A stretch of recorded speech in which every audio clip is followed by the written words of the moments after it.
Today I want to talk about Ohio State's secondary and all that's coming up after the bumper. Don't be cornering me. Hold up. Time. You gotta help me with that corner What's up, kinfolk? It's RJ Young. I am not on a step mill. Consider hitting the like and subscribe button because I upload a video every single day. It's always college football related, sports related. We have a good time. Today, I want to talk about Kerry Combs and the Ohio State Buckeyes secondary. One of the things that I've been paying attention to is the returning production and various ways of trying to really put a number to how experienced and talented your football team is in 2021. And that's a much more interesting question this year than it has been in any other year, for the simple reason that you can have super seniors because of COVID-19. The NCAA said, hey, if you have guys that want to come back for another senior year because, well, 2020 sucked, we're not going to hold that against you in the scholarship tally. So you can do that as long as you can pay for it. So you have some squads like Illinois, for instance, that have 17 super seniors and 92 scholarship players, and you're going to see a bunch of that all over the country because that is the way that Dave Clawson has tried to build Wake Forest from the jump. He wants to have as many upperclassmen as he possibly can and has more or less a blanket rule of everybody red shirts so you can give yourself an opportunity to compete down the line. At Ohio State, you're banking on not just what you return, but the talent that you had coming in, right? You're in that rarefied air where you can have a normal year in a year where everybody else is going, please come back, seniors that are good, because you're just that talented. Other people that fit into this, Dabo Swinney and Clemson, Alabama with Nick Saban, LSU with Ed Orgeron, right? And even Oklahoma, which is going to be a monster this year.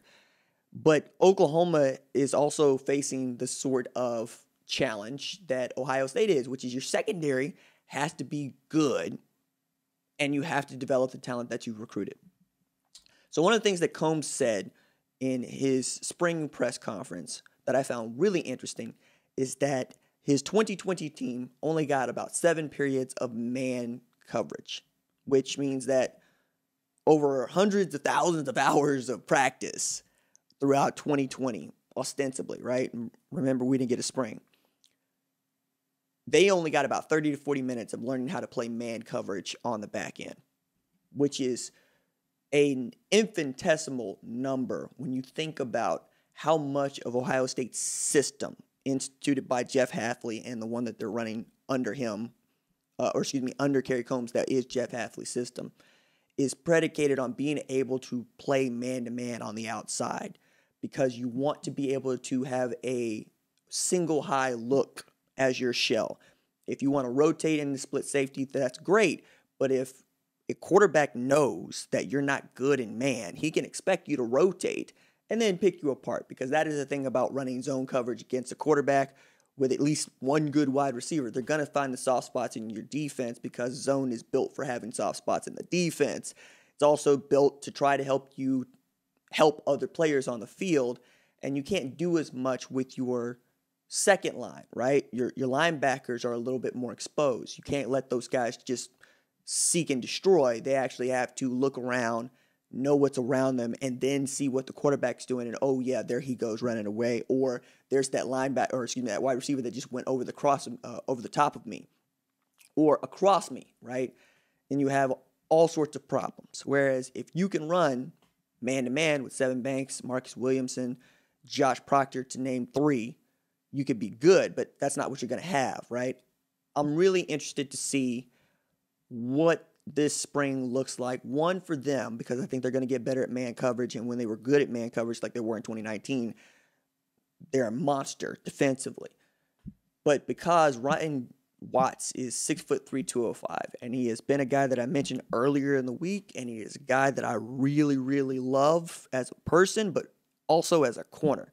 6'3", 205-pound corner is enormous, okay? And his arms are just, they're out there, dude. He can be a great cover corner, but I would need to see him mature, as I'm sure many Buckeyes fans and coaches want to see that as well. You also need to find somebody that can help out Josh Proctor. And I don't just mean at the strong safety position. I also mean somebody that can be that dude behind him because Proctor's going to be your starting free safety, Tulsa stand up, right? But you're also going to ask him to cover the slot sometimes, and you're going to ask him to be in the box sometimes. Not having Court Williams for this spring, I think, hurts so much because Court is a hybrid dude. Like, Craig Young is getting some snaps at strong safety, and he's a linebacker. I think that would have been Court Williams if he was healthy this spring, and it'll probably be him this summer because he can provide that for you, but also because he's the guy that many people want to follow. He was having a tremendous preseason before he blew out his ACL, one of those guys that lost his black stripe pretty early on.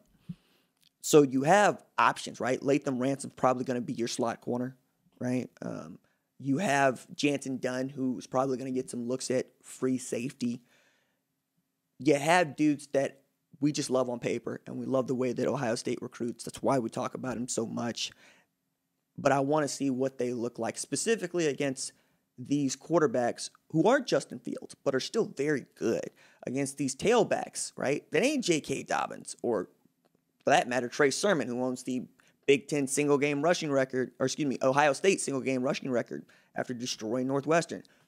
But Travion Henderson, monster. Evan Pryor, monster. Master T, you know who he is, right? Steel Chambers, you know about him as well, right? Marcus Crowley, yeah, him too. Like, they got dudes. And then to watch what Proctor, what Dunn, what Watts, right? What Ransom do against the likes of Julian Fleming, of Jackson Smith and Jigba, and of G. Scott. Like, you keep going down that line, to say nothing of Olave and Wilson, who are known commodities. You're going to have great good on good. You just got to keep guys healthy. But I still want to see them mature, and I want to know that they're going to be able to hang their hat on man-to-man because that's who they want to be. That's all they want to be. If they can run man-to-man against anybody in the country, they stand a chance to win the national championship. All right, that's it for me. Deuces.